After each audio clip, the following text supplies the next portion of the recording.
দেখো, 1 মাস আগে পর্যন্ত ভাল্লুক মায়ের 3টি ছোট্ট ছানা ছিল এবং তাদের সাজানো সংসার ছিল সুখে ভরা। কিন্তু মহামারী নিঃশব্দে এসে তার 2টি সন্তানকে কেড়ে নিল। তাই তার সমস্ত আশা এখন টিকে ছিল শেষ বেঁচে থাকা ছানাটির ওপর। কিন্তু ভাগ্যবোধা তাও সইতে পারল না। শীত দ্রুত ঘনিয়ে আসছিল এবং পাহাড়ের এই পাশে খাবার শেষ হয়ে গিয়েছিল। তাই বাধ্য হয়েই তাকে প্রায় খাড়া এবং বিপজ্জনক এক বরফ শীতল পাহাড় পার হতে হলো, কারণ পাহাড়ের ওপাশেই ছিল বেঁচে থাকার মতো পর্যাপ্ত খাবার। শুরুতে ঢাল কিছুটা সহজ ছিল, তাই ছানাটি টলমল পায়ে মায়ের পিছু পিছু আসছিল।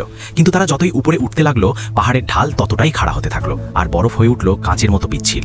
মা তার বিশাল শরীর আর শক্তিশালী থাবার জোরে ইঞ্চি ইঞ্চি করে ওপরে উঠতে লাগলো। কিন্তু ছোট্ট ছানাটি প্রতিবার থাবা গেঁথে ওপরে ওঠার চেষ্টা করছিল আর পরক্ষণেই পিছলে আগের থেকেও নিচে গিয়ে পড়ছিল। তবুও সে বারবার উঠে দাঁড়াচ্ছিল, কারণ তার নজর ছিল কেবল পাহাড়ের চূড়ায় দাঁড়িয়ে থাকা মায়ের ওপর। অবশেষে ক্লান্তি তার ছোট্ট শরীরকে ভেঙে দিল। শেষবার সে এতটাই দ্রুত নিচে পিছলে গেল যে পাথরের সাথে ধাক্কা খেয়ে মারাত্মকভাবে আহত হলো। তার শ্বাস ধীর হয়ে এলো এবং সে আর উঠতে পারল না। উপরে দাঁড়িয়ে থাকা মায়ের করুণ গর্জন বরফ ঢাকা উপত্যকায় প্রতিধ্বনিত হতে লাগলো, কিন্তু কোনো উত্তর এলো না। যখন মা বুঝতে পারল যে তার শেষ অবলম্বনটিও হারিয়ে গেছে, তখন সে শূন্য চোখে সেই ঢালটির দিকে তাকিয়ে রইল, যেন সে এখনো কোনো অলৌকিক কিছু ঘটার অপেক্ষায় আছে।